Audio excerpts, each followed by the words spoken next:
दुनिया चेंज कर कर जाएगा। आज रात अगर आपने अपनी स्पिरिचुअल लाइफ को बदल दिया है, आपने अपने आत्मिक जीवन को ठीक कर लिया है, मैं कह रहा हूं परमेश्वर आज रात भेजेगा आपके पास, सवेरे भी शाम भी। कह रहा ब्रेड नहीं, मैं याद रखना कोड वर्ड में बात कर रहा हूं, ब्रेड नहीं, कह रहा करोड़ों रुपया भेजेगा आपके पास। मैं कोड वर्ड में बात कर रहा हूं, आपकी हेल्थ के लिए एक एंजल भेजेगा, सवेरे शाम आपको प्रोवाइड कराएगा अच्छा खाना जो आप चाहते हो। परमेश्वर, आप 2 टाइम के लिए भाग रहे हो, पेट के लिए भाग रहे हो, 2 टाइम के लिए भाग रहे हो। एक मजदूर से पूछो, वो 2 टाइम के लिए भाग रहा है, लेकिन परमेश्वर कह रहे हैं जो व्यक्ति प्रार्थना करते हैं उनके घर में कोरोना आ जाए, कोरोना का बाप भी आ जाए, कह रहा 2 टाइम का खाना क्या 3 टाइम का खाना सपड़ेगा नहीं, याद रखना, खत्म नहीं होगा। यहाँ पर प्याज कह रहा कुछ लोग करते हैं, मसीह लोग भी प्याज खा के घंटा खा के वो रोटी क्या बोलते हैं, शायद रब नू आज यही मंजूर सीगा, गुरदासपुर वाले। आप समझ रहे हैं कि नहीं? मैं कह रहा हूँ चाहे आप अमृतसर के हो चाहे कहीं के भी हो, लोग करते हैं कई बार ऐसा, घंटा खाया, घंटा समझते हैं ना, यूपी में बोलते हैं घंटा, प्याज, पंजाबी में प्याज बोलते हैं, हिंदी में जो भी, प्याज खाया और सो गए। आप कहते हैं खुदा की यही मर्जी आ रहा है, नहीं, परमेश्वर की मर्जी ऐसे नहीं है। परमेश्वर की मर्जी है मेरे बच्चे एक टाइम में एक सब्जी नहीं 4-4 सब्जियां थाली में डालकर, वो आपको अच्छा खाना खिलाना चाहता है, वो आपको मेंटेन रखना चाहता है, आपको स्वस्थ रखना चाहता है। ये नहीं कि आप सवेरे आपकी कमर में दर्द हो रहा है और शाम को आपकी टांग में दर्द हो रहा है, कल आपकी फिर सवेरे गर्दन में दर्द हो रहा है, फिर आपके कान में दर्द हो रहा है, फिर आपके नाकों में से नासों में से पानी आ रहा है, जुकाम हो रहा है, आपके गले में से उल्टियां आ रही हैं, आपको फिट्स पड़ रहे हैं, आपको दौरे पड़ रहे हैं। नहीं, परमेश्वर कहता है सवेरे और शाम कह रहा है मेरे लोग बिल्कुल स्वस्थ रहेंगे यीशु मसीह के नाम में। कह रहा है कि आपको फायदा उसको लेना है, कह रहा है परमेश्वर का, कहता है कि वो आत्मिक उन्नति कराना चाहता है। और इसी समय एलिया के पास खाना खिलाया, और इसी समय डॉक्टर के पास हो सकता था, डॉक्टर के पास जाता और डॉक्टर उसको क्या सलाह देता, वैद्य उस समय में एलिया को क्या सलाह देते, अरे तेरा दिमाग खराब है, नाले में बैठ के गंदा पानी पी रहा है, पत्थरी हो जाएगी, तुझे मोटे मोटे पत्थर हो जाएंगे, तेरे पित्ते में ऑपरेशन करना पड़ेगा। और क्या, और एलिया क्या करा होगा, एलिया करागा गलत, डॉक्टर तुझे नहीं पता, कहता तेरे को नहीं मालूम, करा हम गंदा पी ले चाहे कैसा भी पी ले, जहां मर्जी बैठ जाएं, हम परमेश्वर का भय मानने वाले लोग हैं यीशु मसीह के नाम में। हम आत्मिक जीवन जीते हैं। आपकी किडनियां, छोटे छोटे बच्चों की किडनियां खराब हो रही हैं, लोग क्या कर रहे हैं, जाकर स्कैन पर स्कैन करा रहे हैं, एक स्कैन, दूसरा एक्सरा, तीसरा एक्सरा कराई जाओ। परमेश्वर का आत्मा करे वो एक्सरे करे जब तक होते रहेंगे जब तक आत्मिक जीवन ठीक नहीं होगा। करें कि अगर आपका आत्मिक जीवन ठीक है, मैं कह रहा हूं आज रात आप तरक्की करने वाले हैं यीशु मसीह के नाम में, आपकी ब्लेसिंग खुलने वाली है। एक राजा था बाइबल में, और वो राजा परमेश्वर का भय मानता था, थोड़े दिन के बाद उसने परमेश्वर का भय मानना बंद कर दिया। उसने क्या किया, करा कि वही काम, उल्टे सुल्टे काम करने शुरू कर दिए, लोगों के साथ ठगियां, मारपीट, व्यभिचार, नशा, हर चीज, मूर्ति पूजा, हर चीज वो उसमें बिलीव करने लगा। और उसी समय परमेश्वर का क्रोध उसके ऊपर पड़ा, और एक दिन उसके पैर में बीमारी हुई, क्योंकि उसने अपने आत्मिक लेवल को, आत्मिक जीवन को बर्बाद कर लिया था, वो सही रीति से नहीं जी रहा था, और उसी समय वो मर गया। लेकिन मैं बाइबल से आपको बता रहा हूं एक राजा के बारे में, दूसरा राजा 21 के 8 और 9 में जब हम देखते हैं, यहाँ पर मनशे नाम का एक राजा है। हिजकिया ने परमेश्वर के लिए बड़े बड़े काम किए, आप जानते हैं हिजकिया राजा ने परमेश्वर के लिए बड़े बड़े काम किए, लेकिन जो उसका लड़का आगे हुआ मनशे, इसने क्या किया, इसने कहा कि परमेश्वर की नजर में बड़े गंदे गंदे काम किए। इसने बड़े लोगों को करें कि नबियों को मरवा दिया। इस व्यक्ति ने करें कि मूर्तियां बनाई, और करें कि मंदिर के अंदर अपनी फोटो बनाकर लगा दिया, बहुत सारे लोगों के सामने अपनी फोटो लगा दिया कि मेरी प्रार्थना करो। हालेलुया। मैं क्या कर रहा हूं, हो सकता है तभी तो उसने मूर्तियां लगवाई होंगी। कह रहे यदि वे सब आज्ञाओं के और मेरे दास मूसा की दी हुई पूरी व्यवस्था के अनुसार करने की चौकसी करें, तो मैं ऐसा ना करूंगा जो देश मैंने इजराइल के पुरखों को दिया था उससे वे फिर कर निकल कर मारे मारे फिरे। आगे नेक्स्ट कर नो में, परंतु उन्होंने ना माना, पर मनशे ने उनको यहां तक कि भटका दिया, उन्होंने उन जातियों से भी बढ़कर बुराई किया। इस व्यक्ति ने इतनी बुराइयां किया, और कह रहे कि परमेश्वर का भय मानने वाले लोगों को मरवा दिया, मतलब गलियां खून से रंग दी। इस व्यक्ति ने कह रहा इतनी बुराई किया, और उसी समय परमेश्वर का क्रोध एक दिन इसके ऊपर आया। और उसी समय क्योंकि परमेश्वर का जन था, परमेश्वर को मानने वाला था, लेकिन इसका कैरेक्टर सही नहीं था, आत्मिक जीवन सही नहीं था, ये बोल बाणी इसकी सही नहीं थी, इसका व्यवहार सही नहीं था। ये व्यक्ति कह रहे कि पाप में बिलीव करने लगा, और परमेश्वर का क्रोध इसके ऊपर पड़ता है। और इसी समय अशूर की सेनापतियों ने करा कि क्या किया कि द्वारा परमेश्वर ने इसको पकड़वाया। और उन्होंने, जब हम देखते दूसरा इतिहास उसके 33 के 11 में के लिखा कि इसको सांगलों से पकड़ कर ले गए, इसकी नाकों में भी करे सांगलें लगाई गई, इसके हाथों में भी संगल लगाई गई और इसको जेल में डाल दिया। इसी में दूसरा इतिहास 33 के 11 में लिखा। हाँ देखो, पढ़ो क्या लिखा। तब यहोवा ने उन अशूर के सेनापतियों से चढ़ाई कराई और ये मनशे को नकेल डालकर और पीतल की बेड़ियों से जकड़कर उसे बेबीलोन को ले गए। आगे चलते तब संकट में पड़कर वह परमेश्वर यहोवा को मानने लगा और अपने पूर्वजों के परमेश्वर के सामने बहुत दीन हुआ और उससे प्रार्थना की। तब उसने प्रसन्न होकर उसकी विनती सुनी और उसको यरूशलेम में पहुंचाकर उसका राज्य लौटा दिया।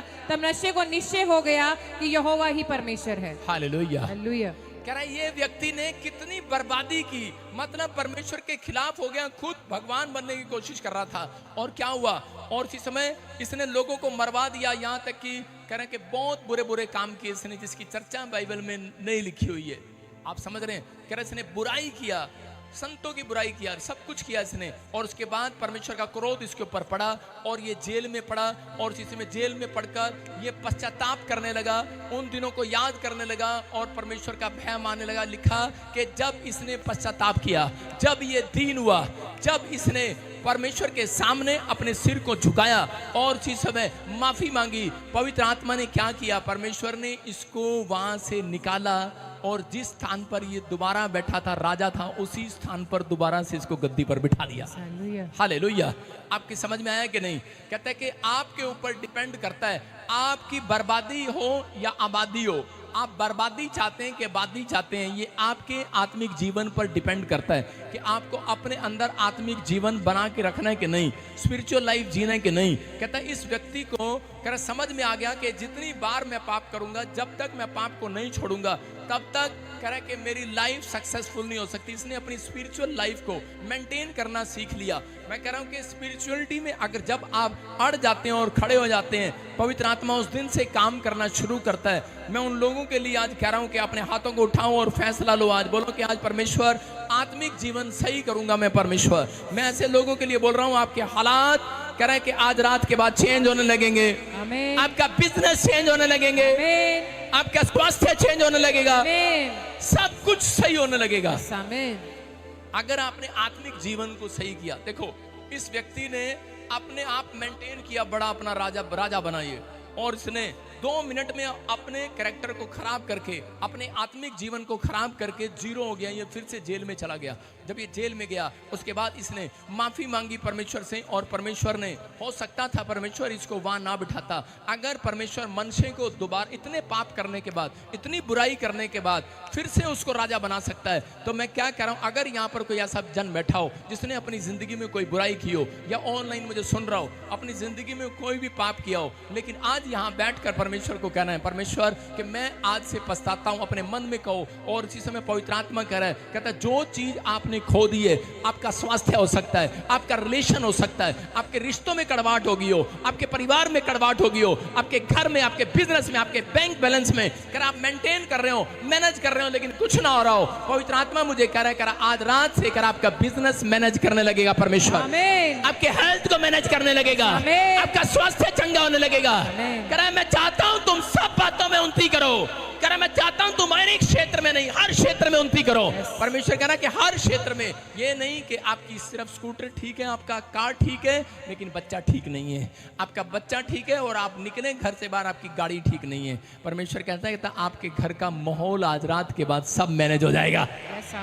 जाकर देखना, आज रात के बाद आपकी पत्नी मैनेज होगी जो कहना नहीं मानती, आपका पति मैनेज होगा जो शराब पीता है, जो आपका रिश्ते नहीं, आपकी बात नहीं मानते। औरतों को एक ही बात का दुख है, बस साडा पति साडी गल नहीं सुनता, लेकिन कह रहे हैं कि आज के बाद वो सुनेगा, आपकी मैनेज हो जाएगा, सब कुछ मैनेज हो जाएगा। बस आपको आत्मिक जीवन जीना है। परमेश्वर का आत्मा कह रहा है जब आप आत्मिक उन्नति करते हैं तो परमेश्वर आपके साथ है। भजन संहिता 103 बोलती है, कह रहा है कि हे प्रभु मेरे अधर्मों को क्षमा कर। हालेलुया।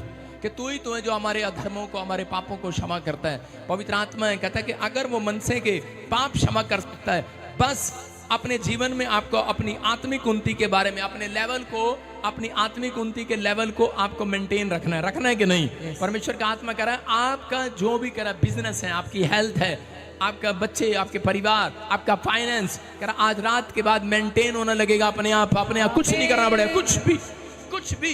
मैं फिर उन लोगों को कह रहा हूं कुछ भी नहीं करना पड़ेगा, आपका सब कुछ मेंटेन होने के लिए जा रहा है आज रात। क्या आप तैयार हैं मेंटेन कराने के लिए? हालेलुया। कुछ लोग क्या करते हैं अपनी लाइफ में, खुदा को धमकी देते हैं। धमकी, मैंने पूछा एक बार, मैंने कहा प्रभु कैसे? कहते कुछ लोग धमकी देते हैं। कितने लोग धमकी देते हैं परमेश्वर को? हाथ उठा के बताओ। नहीं, आपको आज पता लगेगा आपने बहुत बार धमकी दी है परमेश्वर को। परमेश्वर को धमकी दे सकता है कोई?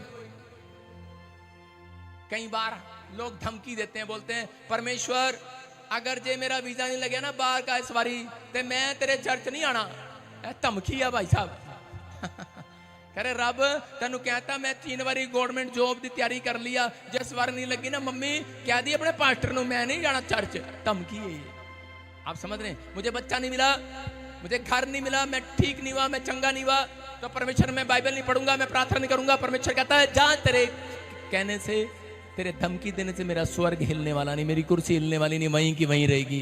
कह रहा कि मैं कह रहा उन लोगों को फेवर करता हूं, मैं शारीरिक लोगों से नहीं, मैं आत्मिक लोगों से बात कर रहा हूं आज, जो आमीन बोल रहे हैं इस बातों पर। आमीन। शारीरिक लोग, कह रहा शारीरिक लोग जिस दिन तरक्की करते हैं, कह रहा जिस दिन वो आत्मिक हो जाते हैं। आपको बता रहा हूं यहाँ पर बहुत सारे लोग ऐसे बैठे हैं, लेकिन मैं उनको कह रहा हूं कि अगर आज भी आप लोग कह रहा अड़े रहोगे कि नहीं ऐसे बोल रहा है पादरी, ऐसे बोल रहा है, कह रहा है कि आपका कुछ भी ठीक नहीं होने वाला। कोई हेल्थ, कोई परिवार, कोई जन, कुछ नहीं ठीक होने वाला। कोई बिजनेस आप लगे हुए हो, सालों साल से लगे हुए हो, लेकिन जिस दिन आप आत्मिक उन्नति करने लगोगे, परमेश्वर के सामने कोशिश करने लगोगे, मैं कह रहा हूं आपको कुछ नहीं करना पड़ेगा, इसी हफ्ते के अंदर रिजल्ट देखोगे यीशु मसीह के नाम में।